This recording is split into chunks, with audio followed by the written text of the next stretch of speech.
ఒక లడ్డు అనేటువంటి ఒక అంశాన్ని తీసుకొచ్చి ప్రజల ముందు పెట్టేసేసి కొట్టుకు సావండి అనేసి గాప్చుగ్గా కూర్చొని ఉన్నారు. ఎట్లా ఇది? మెట్లు గడిగిన పవన్ కళ్యాణ్ ఎక్కడ? సనాతన ధర్మకారి పవన్ కళ్యాణ్ ఎక్కడ?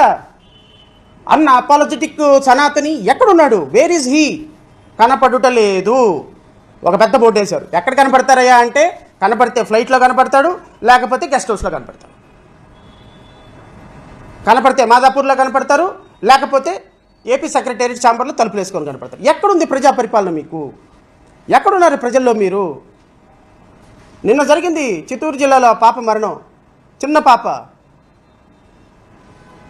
ఏమైంది? ఎందుకు ఆ పాపని పరామర్శించలేదు? ఎందుకు ఆ కుటుంబాన్ని పరామర్శించలేదు? నేను ఇంకొక విషయం చెప్పిన తర్వాత మెయిన్ సబ్జెక్ట్లోకి వస్తా. ఈ రాష్ట్రంలో ఒక కొత్త పరిపాలన స్టార్ట్ అయింది. ఇంతకుముందు అంటే ఎంత తెలివిగా ఉంటారు అంటే నాయకులు, రాజకీయ నాయకులు, పోలీసులు, ఇంతకుముందు పాపం పిచ్చి పోలీసులు తెలియక ఏం చేసేవాళ్ళు అంటే, ఎవరైనా ఒక అమ్మాయిని రేప్ చేసినప్పుడు ఆ అమ్మాయిని రేప్ చేసినప్పుడు, లేకపోతే హైదరాబాద్లో చూసాం కదా సజ్జనార్, ఎవరో ఒక పాపని దిశ అనే దేవ్యాన పాప రెడ్డి అనే ఒక పాపని మర్డర్ చేసినప్పుడు ఆ నలుగురిని తీసుకుని వెళ్ళి ఎన్కౌంటర్ చేశారు. ఆయన ఎన్కౌంటర్ స్పెషలిస్ట్గా అక్కడ సజ్జనార్ గారు స్పెషలిస్ట్గా ఆయన సోషల్ మీడియా నిండా ప్రఖ్యాతి పొంది దాని మీద పాప సుప్రీంకోర్టు దాకా వెళ్ళి కేసులు ఎదుర్కొని ఎన్కౌంటర్లు చేస్తూ, సహజంగా పోలీసులకి ఈ ఎన్కౌంటర్ అనేటువంటి ఒక పదం ప్రజలకు కూడా సహజంగానే తెలిసిపోద్ది. మీడియా సోదర మిత్రులకు తెలుసు, ప్రజలకు తెలుసు. ఎన్కౌంటర్ అనగానే పోలీసులు ఇంటెన్షనల్గా కావాలని నిందితుడిని చంపేశాడు అని. అది సహజంగా తెలిసినటువంటి ఐపీఎస్ ఆఫీసర్లు, చదివిన పోలీసులకి కాస్త ఏదో చట్టం న్యాయం అంటే అసలు నమ్మకం లేని పోలీసులు వ్యవస్థలో ప్రజల కోసం, ముఖ్యమంత్రి లేకపోతే మంత్రులు సోషల్ మీడియాలో పొగడ్తల కోసం చేసే పిచ్చి పని అది, ఎన్కౌంటర్ అనే పని. తర్వాత వాళ్ళు కాన్సిక్వెన్సెస్ ఫేస్ చేస్తారు. అది కానీ ఐపీఎస్ చదవకుండానే, పోలీస్ వృత్తిలోకి రాకుండానే ఒక టీచర్గా పనిచేసినటువంటి ఒక హోమ్ మినిస్టర్ గారికి ఒక బిరుదు ఇవ్వాలండి ఈ రోజున. ఏంటి ఆ బిరుదు అంటే వాటర్ ఎన్కౌంటర్ స్పెషలిస్ట్. ఈ మధ్య ఆంధ్రప్రదేశ్లో స్పెషలిస్ట్ లేదంటే వాటర్ ఎన్కౌంటర్లు ఎక్కువైపోతున్నాయి. I can say that it is a water encounter. దానికి స్పెషలిస్టు కర్త కర్మ క్రియ వంగల్పూడి అనిత గారు, వాటర్ ఎన్కౌంటర్ స్పెషలిస్ట్. ఎవరన్నా ఒక పాపని, ఎవరో ఒక అమ్మాయిని ఇబ్బంది పెడతారని ఒక చిన్న ఫోటో వచ్చింది, సాయంత్రానికి చెరువులో పడి చచ్చిపోయాడు. సుబ్బారావు అనేటువంటి ఒక ఆయన తునిలో, మీ అందరికీ తెలుసు. దాన్ని ఏమంటారు? Water encounter.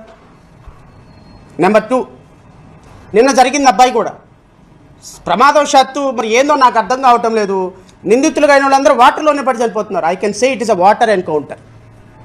అనిత గారు అనుకుంటున్నారు పాపం, మీడియా ముందుకు వచ్చి ఆవిడకి ఇంకొక బిరుదు కూడా ఇవ్వాలి. వాటర్ ఎన్కౌంటర్ స్పెషలిస్ట్తో పాటుగా CEO ఆఫ్ హెరిటేజ్ ఫుడ్స్ అనే బిరుదు కూడా ఇవ్వాలి. ఏమ్మా అనిత గారు, తెలుగుదేశం పార్టీ అధికారిక మీడియాలో తెలుగుదేశం పార్టీ ఆఫీస్లో కూర్చొని వెనకాల తెలుగుదేశం పార్టీ జెండాను పెట్టుకొని ఒక హోమ్ మినిస్టర్, 5.5 కోట్ల మంది ప్రజలకి నేను లా అండ్ ఆర్డర్ అందిస్తానన్న హోమ్ మినిస్టర్, 5.5 కోట్ల మందికి ఇంక్లూడింగ్ ఈ రాష్ట్రంలో ఉన్న ప్రతి వైసీపీ కార్యకర్త కూడా మీరే హోమ్ మినిస్టర్. ఆ మాట గుర్తుపెట్టుకోండి అమ్మా. ఈరోజు అధికారం వచ్చింది కానీ ఎగిరెగిరి పడుతున్నారు. ఒకరోజు అధికారం పోద్ది. అధికారం పోయిన తర్వాత ఏమవుతుందో తెలుసా మేడం? శంకరగిరి మాన్యాలు ఓచలు లెక్క పెట్టుకుంటూ కూర్చోవాలి. ఈరోజు మీకు అధికారం ఉంది కదా అని వాటర్ ఎన్కౌంటర్లు చేస్తున్నారు. అధికారం అట్లా మారింది. ఏమైందంత మెజారిటీ కూడా ఆ 400 రూపాయలు లెక్కెట్టుకుంటే మీకు లేదు. సరే, అయినా మీరేదో చేసేయగలరని మీరు అనుకుంటున్నారు, చేయండి, చేసేది ఆపం, పర్వాలేదు, ట్రై చేద్దాం. బట్ ఇలా మీకు చాలా గౌరవం ఇచ్చారు, మీరు కూడా చెప్పారు అది. మరి ఎందుకంటే ఇలా నన్ను దారుణంగా చిత్రహింసలకు గురి చేసిన ఒక వ్యక్తి అదుపు తప్పి ప్రవర్తిస్తూ ఉంటే, కావాలంటే రాజీనామా చేసి రాజకీయాలు చేసుకోవచ్చు.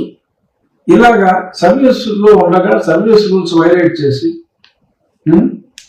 నాకు ఏదో సినిమాలో ప్రకాష్ రావు అన్నట్టుగా బ్రిటిష్ వాడు మనకి చర్చ ఇచ్చాడు, అది ఇచ్చాడు, ఇది ఇచ్చాడు అని మాట్లాడితే, మతం గురించి మాట్లాడితే, ఎందుకు సర్వీస్లో ఉన్న వ్యక్తికి మతాల గురించి అని మాట్లాడారు. తప్పు అనిపించిందా? ఏముంది అందులో?